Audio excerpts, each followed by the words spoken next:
And welcome back to another show, guys. My name is Brian. You're watching Team Spectre, and this is Team Spectre Gaming. Today, we've got an exciting new review for you, the SF17 bomber. This is going to be featured in the new movie, The Last Jedi, which comes out tomorrow, actually, for some of those who are lucky enough to see it. I am very excited to see the movie, and I cannot wait to see what this ship does actually in the film. So let's take a closer look at the ship real quick and kind of check out the model and some of the features of it.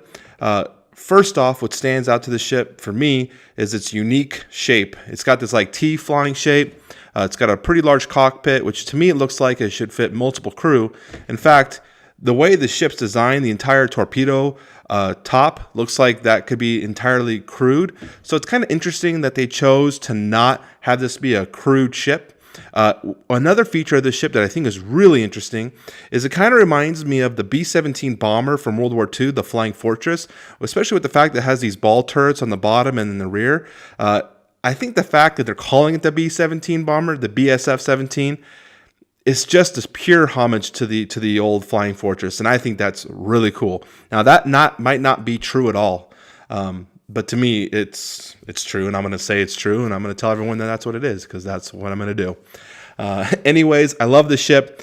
I'm really curious to how it lands and like when you're like on a planet, because it looks like it needs some sort of structural device to hold it in place. Otherwise, I love the unique design, something we haven't really seen, but it definitely does scream Star Wars. So that's the BSF-17 bomber up close. Let's take a closer look, though, at some of the pilots that we have. The first pilot is the Crimson Squadron pilot. He is a PS1 pilot coming in at 25 cost. He has the focus and target lock on his action bar. He has a system and a tech upgrade, as well as 2 bombs. I like this guy. I think his cost of 25 is actually just where he needs to be able to field 4 of these guys if you wanted to. I don't really think you'd want to do that, though, because you wouldn't be able to do much with the upgrades. But he's there if you want to have a whole fleet of them. Of course, if you did 3 of them, you could probably outfit them and have enough upgrades and bombs to really take advantage of a whole fleet of those guys. But let's look at the unique pilots, because that's usually what people like to fly, are the unique guys. So the next unique is the Crimson Specialist, coming in at 27 cost, pilot skill 4. He has the focus and target lock options. In fact, all these ships are the same, so I'm just going to say that outright. But, system tech and 2 bombs. But every ship, in fact, has the exact same upgrades and the same action bar. Usually when you get to higher pilot skills, you start seeing elite pilot talents or some additional changes. You don't see that with any of these ships. So really, with the cost upgrade, you're paying for an ability and a pilot skill upgrade. So let's take a look at this guy's special ability. When placing a bomb token you dropped after revealing your maneuver dial, you may place the bomb token anywhere in the play area touching the ship. So if we're taking a look at our model here, instead of placing it in the back here, using the 1 maneuver, we can place that bomb anywhere as long as it's touching our base. I think that's really unique because say you're in a jousting situation, which I don't really recommend with this ship anyways, and your opponent's right here, you can drop a bomb right off to the side in hopes that they're doing, say, a straight or some sort of turn, which might hit that bomb. I think it offers more strategic play and opens up some different ways you can kind of play with bombs, and it just opens up that design space, and I think that's really unique and really cool. Anytime you can change the way you're playing the game, I think it opens up some cool, unique abilities. So that's the Crimson Specialist. The next pilot that we have is Cobalt Leader. He comes in at pilot skill 6 at 28 cost. And I think for cost to pilot skill and ability, this guy probably is the most cost efficient, because if you look back at the Crimson Squadron pilot, remember he was 25 cost for pilot skill 1. So we know for this base ship coming in at 2 guns, one dodge, 9 hull, and 3 shields, the base level ship for this is 25 points. So for 3 extra points, we're getting 6 pilot skill, and we're getting an ability. So let's see if this ability is worth these 3 points. When attacking, if the defender is at range 1 of a bomb token, the defender rolls 1 fewer defense die to a minimum of 0. So this is unique because this is obviously a turreted weapon. It has a 360-degree firing arc. Firing arc does matter, though, with some of the ships. We'll get to that later. But whenever you're rolling 2 dice, it can get kind of difficult to sometimes push enough damage through, especially through the evade dice. If they've got 3 or 4, it can get kind of difficult. So, imagine you've placed bombs throughout the game. You can get up to 4 bombs per ship on this thing. So you've got bombs littered throughout the map. There's a good possibility that an enemy ship will be within range 1. So when you're engaging that ship, anytime that they are within a range 1 of your bomb, reducing that evade value will help you further and further. So it just gives you a little bit more, especially on that 2 dice roll. It's anything that you can help, because the cannons are really not going to be doing much. Just like the B-17 bomber in World War II, it wasn't made to be shooting. That was just more of a self-defense, preservation of life kind of thing, not a fighter. So the final ship that we're going to take a look at here is Crimson Leader. And this guy comes in at 29 cost for 7 pilot skill. And his ability says, when attacking, if the offender is inside your firing arc, so that's the first key, firing arc, you may spend 1 hit or crit result to assign the rattled condition to the defender. So what does the rattled condition say? Well, I have it right here. I'm going to pull it up for you guys as well so you can see it. When you suffer damage or critical damage from a bomb, you suffer 1 additional critical damage, then remove that card. The person who's been assigned this card can also take an action. Action, roll 1 attack die. On a hit or focus result, remove this card. So first, let's talk about the effect. You rattle them, and then if they take another effect from a bomb, they're automatically dealt another effect, another damage effect or critical effect. 1 additional critical damage. That's huge. You can literally one-shot a 4 or 5 hull ship sometimes.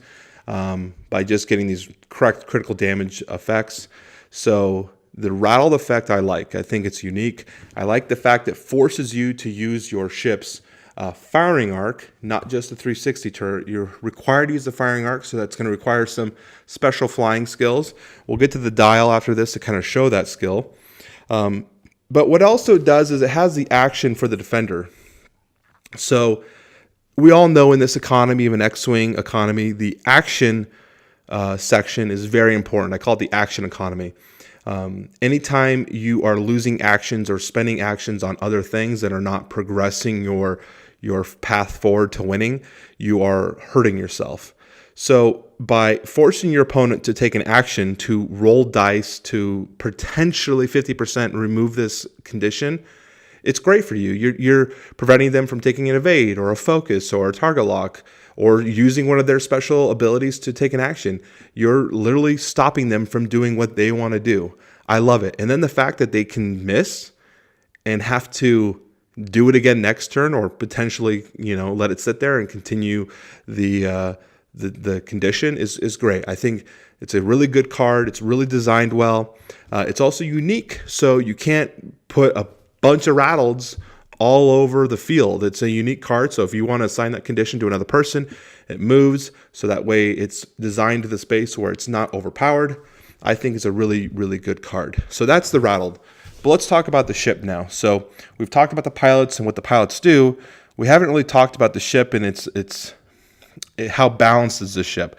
It's a large base ship, not very maneuverable. We'll get to that next. But it's got, again, 2 attack, 1 evade, 9 hull, and 3 shields. I think the 9 and 3 shields part is really cool. A lot of times you'll see ships be like a 50-50 split with their hull to shield value, and that sometimes is kind of it's kind of a burden to have to sog through a big shield wall to finally get to a point where you can actually deal critical damage. For example, if you got a 5 and 5, right? Being able to deal 5 damage to the shields before you can actually take advantage of critical damage hits to the enemy ship can sometimes end the game. So the fact that they said, okay, we're going to give ourselves a 12 life point ship but 3 of it's through shields. Gives the attack, or the attackers on the ship, that advantage to at least now they can deal critical damage, and we can maybe make the ship less effective. What I also like about it is you have to, in competitive play, I've heard people say that this ship's going to be overpowered in competitive play. It just does a lot. It can do a lot to kind of control the game, but it's a large base ship, so it's very slow. It doesn't maneuver well, and it's very susceptible to getting that 50% damage dealt to it.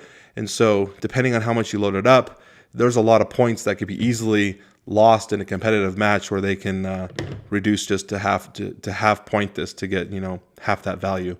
So I think it's a very well balanced ship, and I'm really happy with the way they've kind of done this one.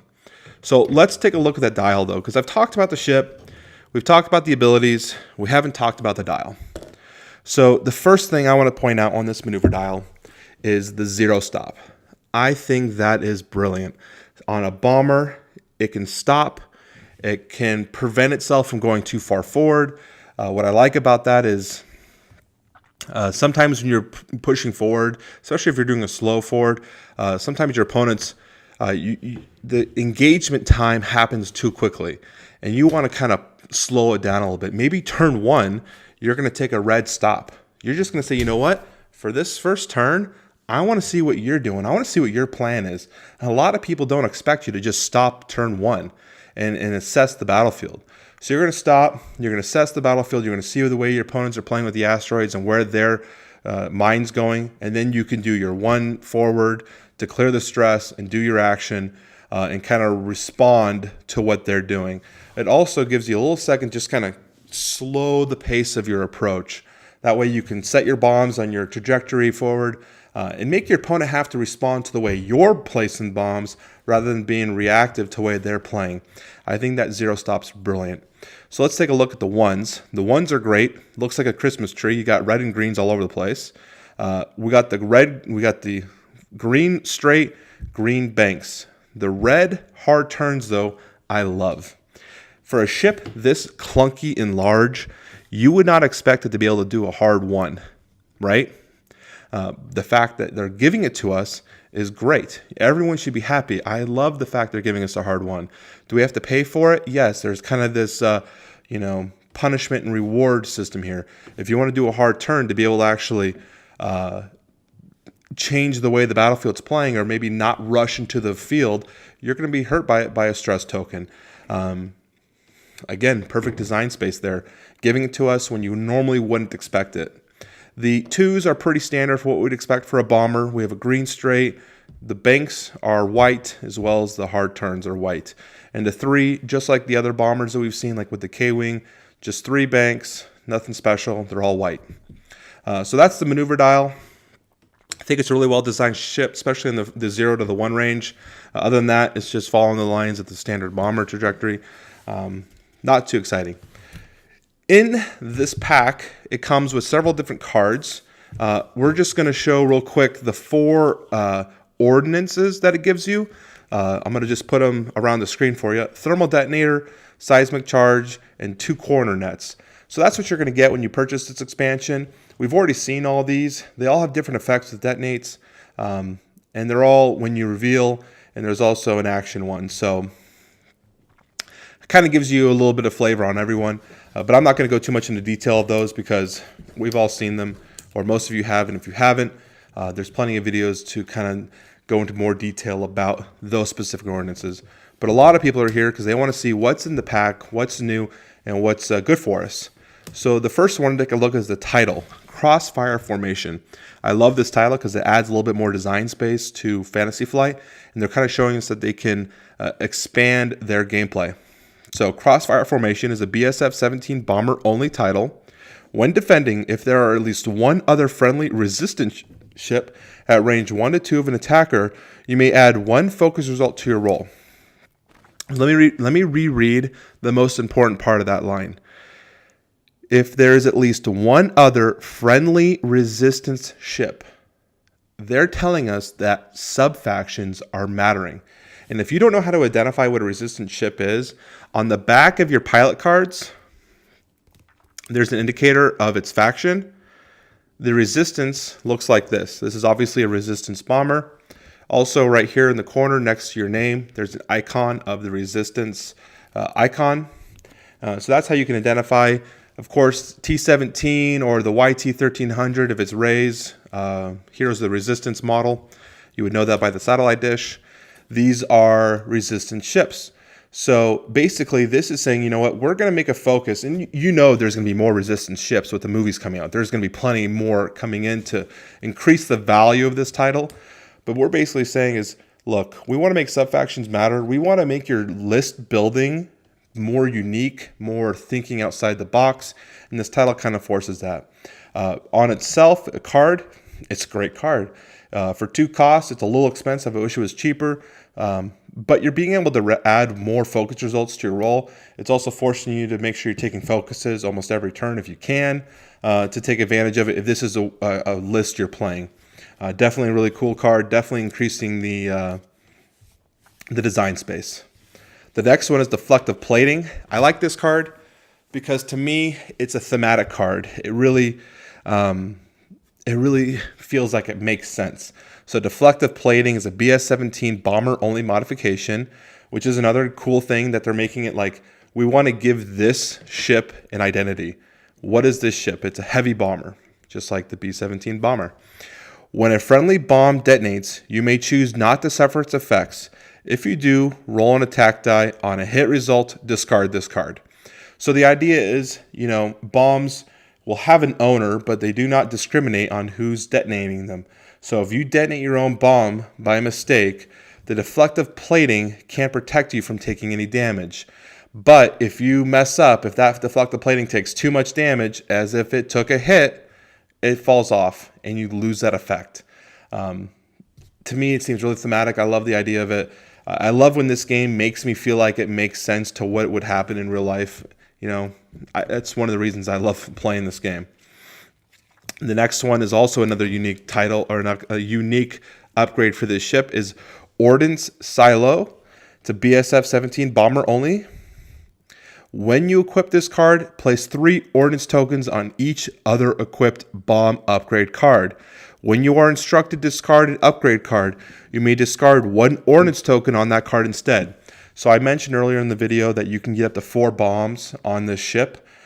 This is what does it. You fill one of your bomb slots with the Ordnance Silos. Your other bomb that you equip will get 3 Ordnance tokens to be able to allow you to use 4 bombs on that single ship throughout the game. That's a lot of bombs. You're going to be placing them all over the map.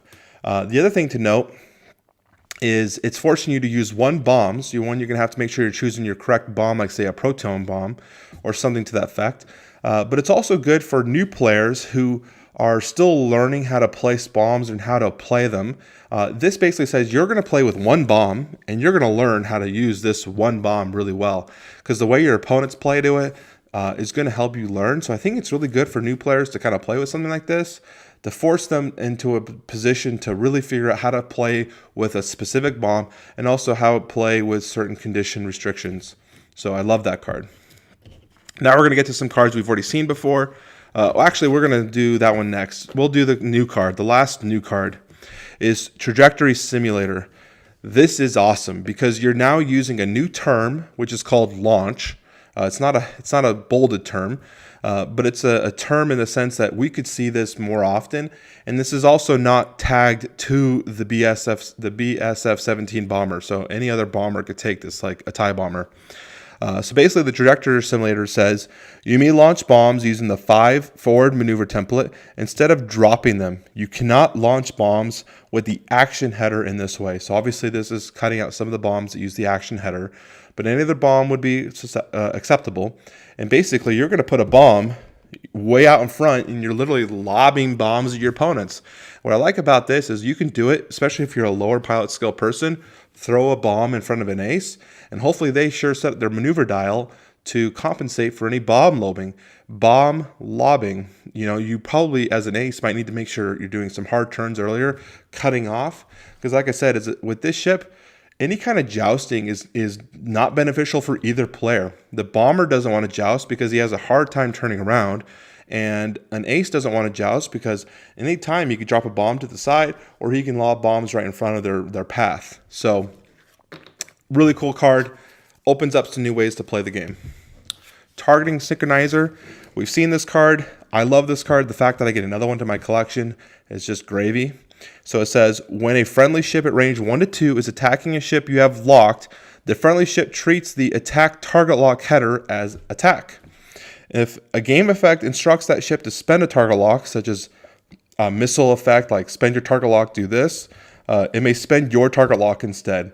This is just giving you more options to do more things and kind of just giving you more of a design on your list and how you want to play it. You know, do you have a ship like Omega Leader who wants to take target locks and keep a target lock on a ship, and other ships can utilize that target lock? It's just awesome. I really, really like that. So thank you for giving us this to add to our collection on another ship. The last one we have is Advanced Optics. This is like the Wave 13 poster child because it's like on every ship. It's got the silencer art on there. You cannot have more than one focus token. During the end phase, do not remove an unused focus token from your ship. Focus tokens are great. Personally, I feel like you'd want to use your focus tokens every turn, but there are times where you don't. So being able to bank a focus token so the next turn you can use another action is always helpful. So it's a good card. It's a good tech upgrade. Definitely glad to have more. But when you're buying these collections, the Wave 13 and 12, I feel like you're going to have a lot of advanced optics. I think I've got like 9 of them by now, or can't have 9, 10 of them. So that's the SF17 bomber. What do you guys think? Is this a ship that you want to fly? How many would you fly in a list? I'm very curious to see if you guys have any special lists that you've been brewing up that you want to test. If you guys do have a list that you might want to have us play and maybe do a battle report on, send it in the comment section below. I'd love to see what you guys have. If you like what we're doing here at the channel, make sure you like and subscribe and leave me a comment. I'd love to hear it. Anyways, guys, this is Brian with Team Spectre. Keep flying. Have a good day.